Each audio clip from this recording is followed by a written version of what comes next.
नमस्कार, स्वागत है आपका आयुन भारत। आप देख रहे हैं, मेरा नाम तान्या अधिकारी है।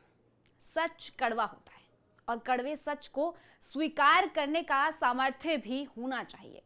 योगी आदित्यनाथ की कही ये बात उन सभी लोगों पर लागू होती है जो संभल को लेकर लगातार झूठ बोल रहे हैं, जो असल सच्चाई है उसे स्वीकार नहीं करना चाहते हैं।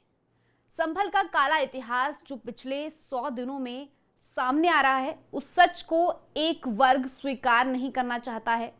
इन सब के बीच विधानसभा में जब संभल को लेकर बात उठी तो योगी आदित्यनाथ ने भी दो टूक कह दिया कि जो हमारा है वो हमें मिलना ही चाहिए, इससे इतर कुछ नहीं।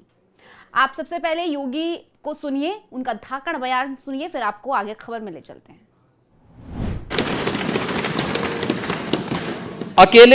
अकेले संभल में 67 तीर्थ थे और 19 कूप भी थे, जिनको एक शरारत के तहत एक निश्चित समय के अंदर समाप्त कर दिया गया, और जिनमें से 68 तीर्थों में से 54 तीर्थों को ढूंढना ये तो हमारी विरासत का हिस्सा है और हमने तो वही किया है। हमने तो वही कहा है कि जो हमारा है वो हमें मिल जाना चाहिए।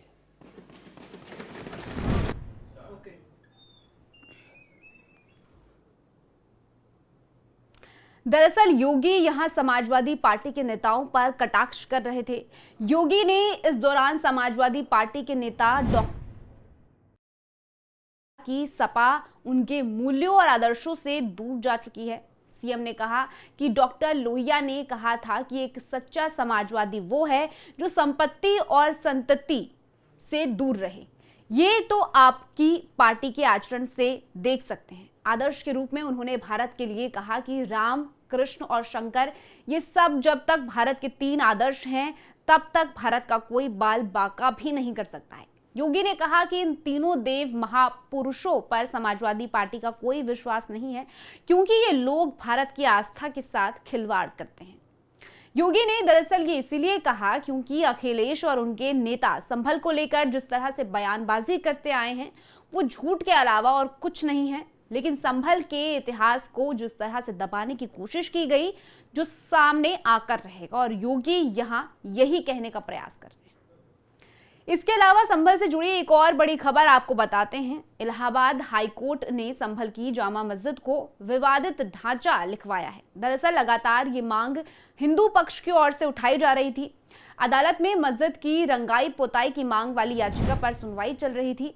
इसी सुनवाई के दौरान कोर्ट ने आदेश दिया। कोर्ट ने स्टेनोग्राफ का भी कहा कि शाही मस्जिद को विवादित ढांचा कहकर ही पुकारा जाए। दरअसल हाईकोर्ट मस्जिद समिति की ओर से दायर याचिका पर सुनवाई कर रहा था, जिसमें मस्जिद को सफेद करने की इजाजत मांगी गई थी, जिसमें कि एएसआई की रिपोर्ट का विरोध किया गया था। कहा गया था कि इस समय सफेदी करने की कोई इजाजत जरूरी नहीं है।